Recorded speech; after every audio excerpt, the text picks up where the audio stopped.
In Revelation chapter 14 verses 8 to 11 is a rather frightening warning against receiving the mark of the beast. Listen while I read it to you. And another angel followed, saying, Babylon is fallen, that great city, because she has made all nations drink of the wine of the wrath of her fornication. Then a third angel followed them, saying with a loud voice, If anyone worships the beast and his image, and receives his mark on his forehead or on his hand, he himself shall also drink of the wine of the wrath of God, which is poured out full strength into the cup of his indignation. And he shall be tormented with fire and brimstone in the presence of the holy angels and in the presence of the Lamb. And the smoke of their torment ascends for ever and ever, and they have no rest day or night who worship the beast and his image, and whoever receives the mark of his name. Well, that's a very solemn warning, and I think that we should take care to find out what it's all about. I think this program might help you.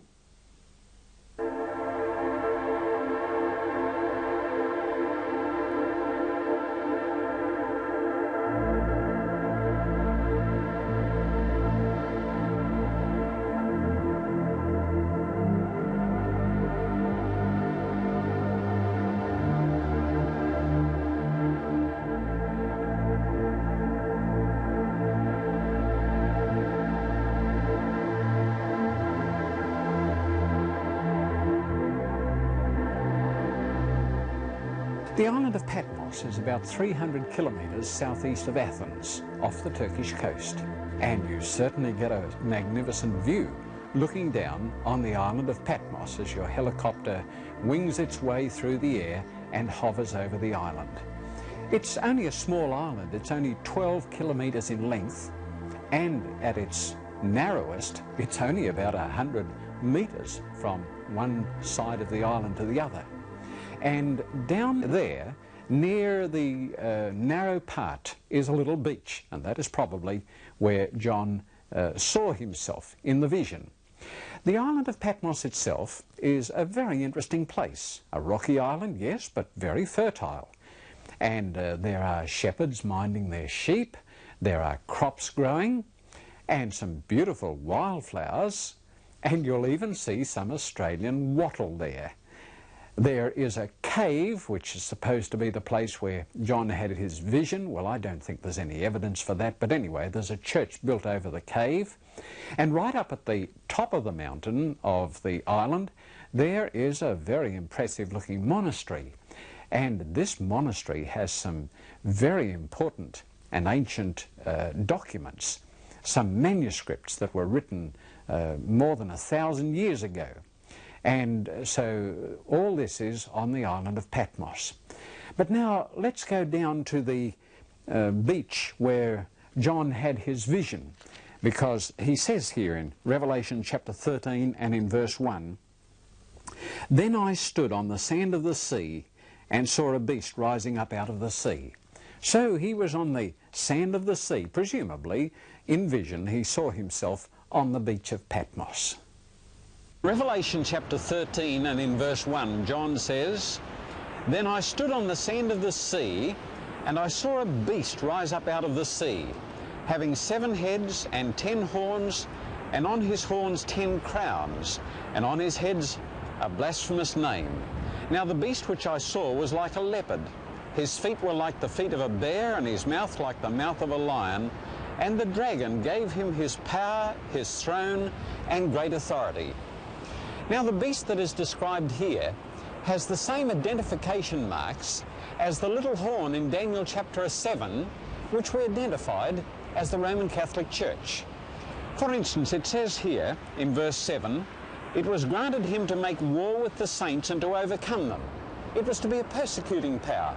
I won't say anything more about that now, but in our next program I have some rather chilling facts to present before you about what history says concerning the persecutions mentioned here. So the papacy undoubtedly was a persecuting power. It says in verse 6, Then he opened his mouth in blasphemy against God, to blaspheme his name, his tabernacle, and those who dwell in heaven. Now that's rather significant. Not only blasphemy against God, which we noticed in a previous program, but also those that dwell in heaven. I have here a little pamphlet that I purchased from a Roman Catholic bookshop, and it is called A Priest. In fact, it's all about a priest. And talking about the priest, the author of this little tract, Robert Nash, S.J., that means Society of Jesuits, says, a Roman Catholic gives unhesitating approval of the sentiment of St. Francis of Assisi, who writes that if he met a priest and an angel, he would salute first the priest and only after the priest the angel. In other words, that's putting the priest ahead of the angel, isn't it?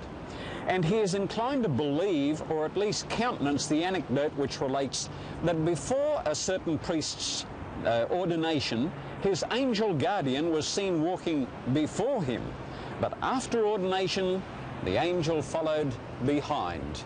And so you see, this is exalting the priesthood above the holy angels of God in heaven, and that's what the record says. The prophecy said he would blaspheme those who dwell in heaven. In verse 5 it says, he was given a mouth speaking great things and blasphemies, and was given authority to continue for 42 months. Now let's just notice that on the blackboard, 42 months. 30 days to the month, multiply 42 by 30, and you have a period of 1,260 days. We've already noticed that a day in prophecy represents a year, and so here is a period of 1,260 years. Now this is the same period as was mentioned in Daniel chapter 7, a time, times, and half a time. And that began in the year 538 AD and reached forward to the year 1798 AD. And what was to happen in that year? Well, remember it says here in verse 3, I saw one of his heads as it had been mortally wounded.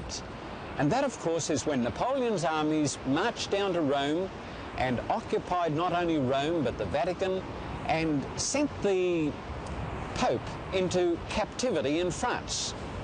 General Berthier carried out this operation, and the Pope died in exile 1 year later, in the year 1799. And everyone thought that the papacy, as a political power, had met its doom, come to an end, never to rise again. Seemed to be a mortal, deadly wound. But the Bible knew better. It says here in verse 3 that his deadly wound was healed. He was to recover from this mortal blow, in other words. And of course the papacy did. Just look at the papacy today. Everyone admires the Pope and his present activities. In fact, it says here, and all the world marveled and followed the beast. You know, when the Pope went to America, the crowd sang there. He's got the whole wide world in his hands. Now that's a song that usually applies to Jesus Christ, but they applied it to the Pope of Rome. And today, the Pope of Rome is a very popular figure, a very influential figure, not only in religious affairs, but even in politics. Today, all the world is marveling at the power and authority of the Pope of Rome. We're in Washington, the capital of the United States of America, and behind me on the left-hand side there is the Lincoln Memorial, in which is a statue to a very great man, Abraham Lincoln. And we're here because I believe that this is relevant to a prophecy that we are studying right now. And that is in Revelation chapter 13, where it continues by saying, he who leads into captivity shall go into captivity. Now that is speaking about the occasion when the Pope was taken into captivity in the year 1798. Verse 11 says, at that time, I saw another beast coming up out of the earth, and he had two horns like a lamb. Now we've spoken about beasts rising up out of water, symbolizing kingdoms rising up from the turbulent nations of the world. But here is a nation that rose up where there was no water, no nations, no peoples. And this, I believe, very fittingly applies to the United States of America, which grew up in isolation in the North American continent. It's interesting to look at the history of this nation. In the year 1620, the Pilgrim Fathers set out on that memorable journey in that brave little ship, the Mayflower, and they reached these shores, a new country where they expected to find freedom and liberty. And so here they settled down. But soon they became discontented with the colonial position that they held, and so in 1775 they launched the War of Independence. The following year, 1776, they issued the Declaration of Independence, and in 1783 England was obliged to recognise the independence of the new nation. In 1793, Washington was chosen as the new capital. We are on Capitol Hill, and it was on September 18, 1793, that George Washington laid the cornerstone of the building that you see, which was to be the administrative centre of the United States of America. The statistics show that the population of Washington at that time consisted of 2,464 free settlers and 623 slaves. But it is the time element that interests me most. It was in the summer of 1800 that Congress moved into this building. Now remember, it was in 1798 that this beast, this power, was to arise. You see, the prophecy was spot on as far as time was concerned. Now in Revelation 13 and in verse 11 it speaks about this lamb-like beast, but it says, he spoke like a dragon. I'm standing in front of the Pentagon, which is the military headquarters of the United States of America, which today is the strongest nation on the face of the earth. But it was not always so. You see, go back to the year, say, 1900, and you find a United States that was desperately anxious to keep out of the affairs of the world. They were isolationist, and they just didn't want to get involved in the wars and the conflicts of Europe and other parts of the world. But it was not to be. And so when the 1914-18 war came along, America tried to keep out, but without success. She was drawn into that conflict. But when that war was over, again, America tried to withdraw into its shell. Then came the 1939 war. Once more, America tried to keep out of it. But then came Pearl Harbor, and it was no use. America realized it must be involved. And today, it is a very powerful nation. And when the President of the United States speaks, the countries of the world have to listen. They may not agree with what he says, but they've got to listen, because today this nation speaks with the voice of a dragon, and its voice is heard. In verse 12 it says, and he exercises all the authority of the first beast in his presence, and he deceives those who dwell on the earth by those signs which he was granted to do in the sight of the beast, telling those who dwell on the earth to make an image to the beast who was wounded by the sword and lived. Now this doesn't mean that one day there's going to be a silver or a gold or a marble image made. This is figurative language.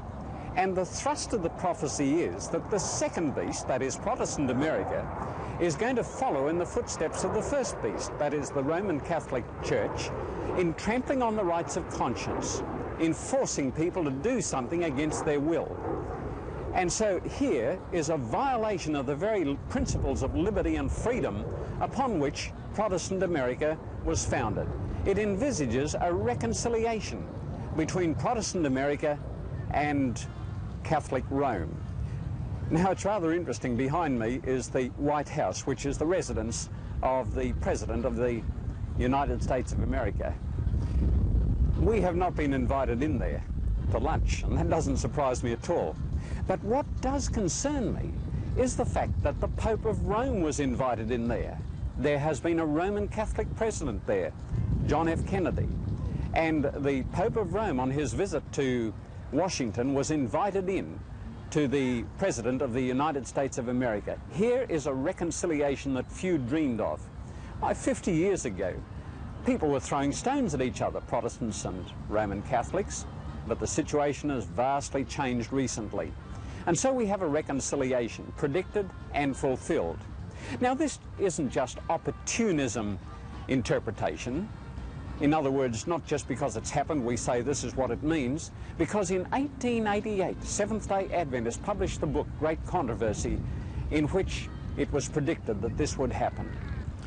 Now in verse 16 it says, and he causes all, both small and great, rich and poor, free and bond, to receive a mark on their right hand or in their foreheads, and that no one may buy or sell except the one who has the mark or the name of the beast. Now here again, this is not a literal mark that is going to be stamped in the forehead. It is something that's going to be received into the mind and acted on. And what is this mark that is referred to? Obviously, it is a mark of Rome's authority. And what is that mark? I have here two Roman Catholic catechisms which I purchased in Roman Catholic bookshops. The first is called The Catechism Simply Explained by Canon Caffarata. There is an interesting statement here on page 88. It says, "A word about Sunday. God said, remember that thou keep holy the Sabbath day." The Sabbath was Saturday, not Sunday. Why then do we keep Sunday holy instead of Saturday? The Church altered the observance of the Sabbath to the observance of Sunday. Protestants who say that they go by the Bible and the Bible only, well, that's me, and I hope it's you too. Protestants who say they go by the Bible must be rather puzzled by the keeping of Sunday when God distinctly said, keep holy the Sabbath day. The word Sunday does not come anywhere in the Bible, so without knowing it, they are obeying the authority of the Catholic Church. Now, do you get the message there? They're saying that Sunday keeping is an evidence of the authority of the Catholic Church. Another statement in this book, The Controversial Catechism by the Reverend Father Stephen Kiernan. It says, question, have you any other way of proving that the Church has power to institute festivals of precept? Had she not such power, she could not have done that in which all modern religionists agree with her. She could not have substituted the observance of Sunday, the first day of the week, for the observance of Saturday, the seventh day, a change for which there is no scriptural authority. How do you get what it's saying? It is saying that Sunday is a mark of Rome's authority. And one day, this mark, Sunday keeping, is going to be enforced. Now, there's one point I want to make very plain. Nobody has the mark of the beast at the present time, even though they keep Sunday. It is only when all these conditions are fulfilled and a law is passed requiring observance and everyone knows what they're doing, then those who observe Sunday in contradiction to the Bible will be receiving the mark of the beast. And you can understand how it could be observed. What with plastic money and computers, it won't be hard to determine who is going to receive the mark of the beast and who will not. Now, who are the people who will not receive the mark of the beast? In Revelation 6:17, it is talking about the second coming of Christ, and it asks a question. It says, for the great day of his wrath has come, and who is able to stand? And then in chapter 7, it gives us the answer.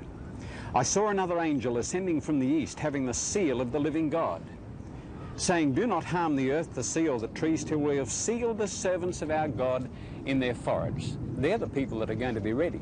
The people who are sealed with the seal of God in their foreheads. Now, what does it mean to be sealed with the seal of God?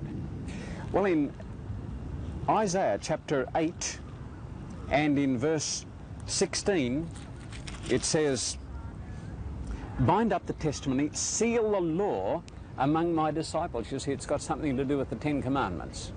I want to tell you something about seals. There are two types of seals.